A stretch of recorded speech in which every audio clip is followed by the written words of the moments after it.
Assalamualaikum warahmatullahi taala wabarakatuh. Pada saudara-saudaraku yang dimuliakan Allah, yang mana pada pagi hari ini kita akan menyampaikan bagaimana cara budidaya ikan lele ataupun ikan nila menjadi satu, saudaraku. Yang terpenting adalah ukurannya ya, saudaraku ya.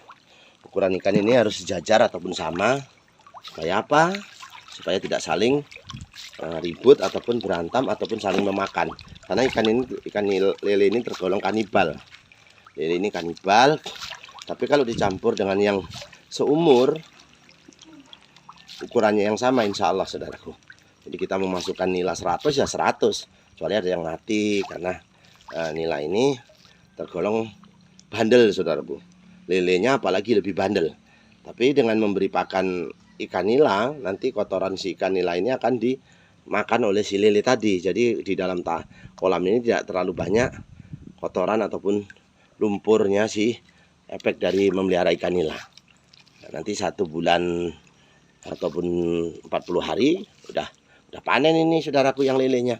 Nah, ini lelenya udah panen. Jadi ini lele Birma ya, saudaraku ya. Lele Birma ini pertumbuhannya lebih cepat, juga dagingnya ini lebih empuk ataupun lebih tebal. Dan lele Birma ini. Jadi ini yang perlu saya sampaikan, lele dicampur dengan nila. Dan alhamdulillah hasilnya malah justru nilanya lebih besar nih, saudaraku. Pertumbuhannya lebih cepat. Padahal awalnya hampir sama. Karena apa? Nila ini makannya lebih cepat daripada si lele. Dan nanti kotoran si lele ini akan dimakan oleh kotoran nila ini akan dimakan oleh si lele, saudaraku. Jadi kita ngomongnya sampai belepotan nih, saudaraku. Karena kita harus bagi jadwal. Ada kepentingan di luar juga kami, saudaraku. Nah, ini yang perlu kita sampaikan. Yang penting manjada wajada ya, saudaraku ya. Bersungguh-sungguhlah engkau maka akan mendapatkan ia. Jadi bersungguh-sungguh di sini yang perlu kita sampaikan. Kita beramal ma'ruf nahi mungkar. Kita berlomba-lomba untuk mencari kebaikan. Masih bisa kita menjadi pahlawan, saudaraku. Pahlawan keluargamu, pahlawan dirimu sendiri, ataupun pahlawan untuk orang lain. Jadi itu yang perlu kita sampaikan untuk setiap budi ikan. Nah, ini, saudaraku, ini ukuran tidak terlalu luas. Ini ukurannya 6 kali 12. Ini kalau kita isi ikan di sini ini padat ini. Ini sudah hampir 2.500-an ini ikan. Kalau ikan nilanya sekitar 750 ikan nilanya. Jadi lebih banyak lelenya. Kenapa? Nanti kotoran si nila ini habis dimakan oleh si lele yang di bawah ini. Jadi nanti begitu kita panen tidak terlalu banyak limbahnya. Nah, itu eceng gondok memang tidak disukai oleh lele, tapi disukai oleh nila. Itu harus ada, tapi jangan sampai penuh ya, saudaraku ya. Katakanlah ini sampai penuh gitu. Nah, nanti kalau pakai penuh akhirnya apa? Oksigennya menjadi berkurang. Jadi sepertiganya saja. Sepertiganya, yang seperdua itu airnya, yang satunya ini si eceng gondoknya. Jadi itu yang perlu kita sampaikan kepada setiap budi ikan. Nah, ini saudaraku harus kita sampaikan supaya paham bagaimana cara budidaya ikan lele. Jadi ikan lele ini, saudaraku, memang tergolong ikan yang sangat mudah diurus, tapi kalau kita tidak pandai-pandai menyiasati maka kadang-kadang tidak mendapatkan keuntungan. Nah, lele potong tele. Nah, itu potong, laporin ke belakang. Jadi kepada ini saudara-saudaraku yang ini kebetulan ada, cepat tangkap, lah mati itu nanti, nak, tangkap serius. Jadi itu ada ini, saudaraku, ayam masuk ke ini lubang kolam.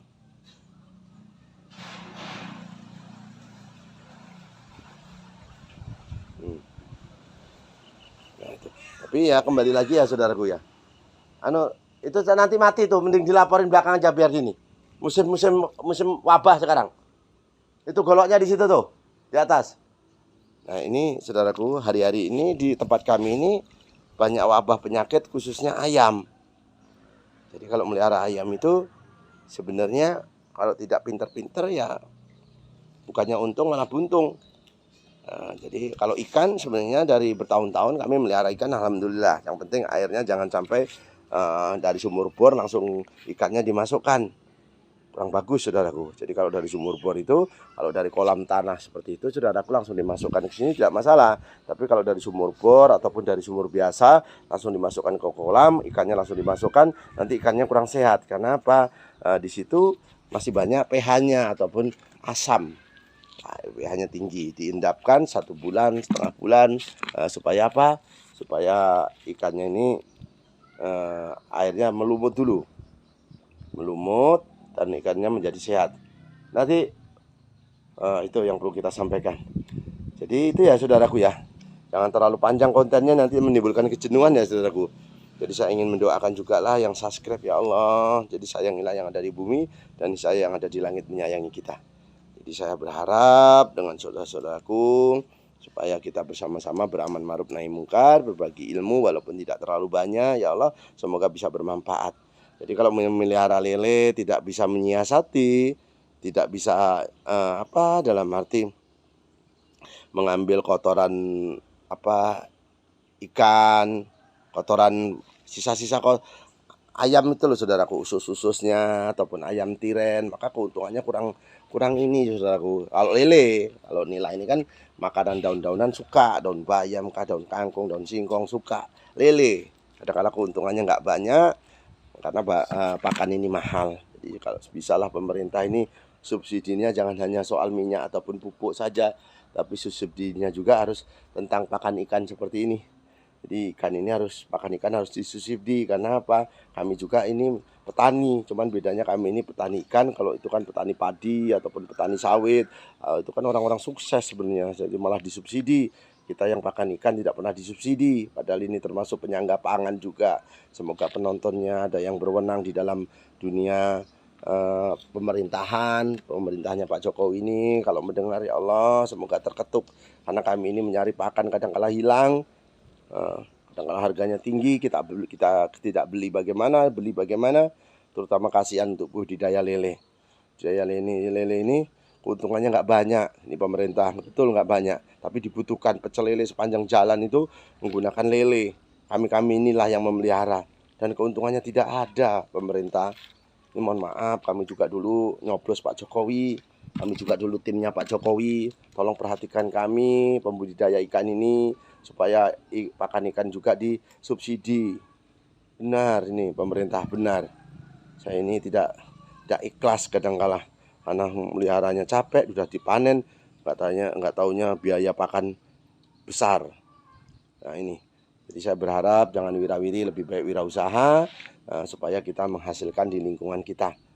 Jadi itu yang kami harapkan kepada saudara-saudaraku pemirsa setia budikan, jangan putus asa, bermanjadalah bersungguh-sungguh ya saudaraku ya, menyisa lele ini bersungguh-sungguh, cari pakan dari mana sumbernya. Sebenarnya kangkung juga suka, ini daun pepaya suka, tapi tidak terlalu suka.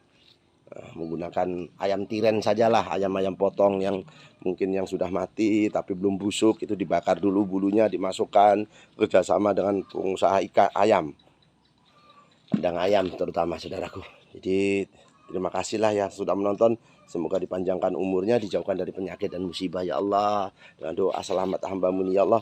Allahumma inna nasruka selamatan fidin, wa jiyadatan fil ilmi, wa barakatan fi rezeki, wa tobatan qabal maut, wa rahmatan ba'dal maut. Allahumma awin alaina fil sakaratil maut, wa najatan minan nar, wa atwahi hisab ya Allah.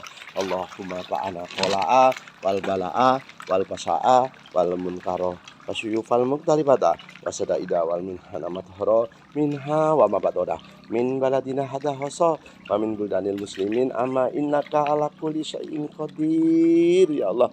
Allah hadini wa ala kulliyatin sholihah bijahi nabiyina Muhammadin sallallahu alaihi wasallam bil barakati al-fatihah. Saudaraku, alhamdulillah selamat bertemu kembali dengan kami setia budi ikan.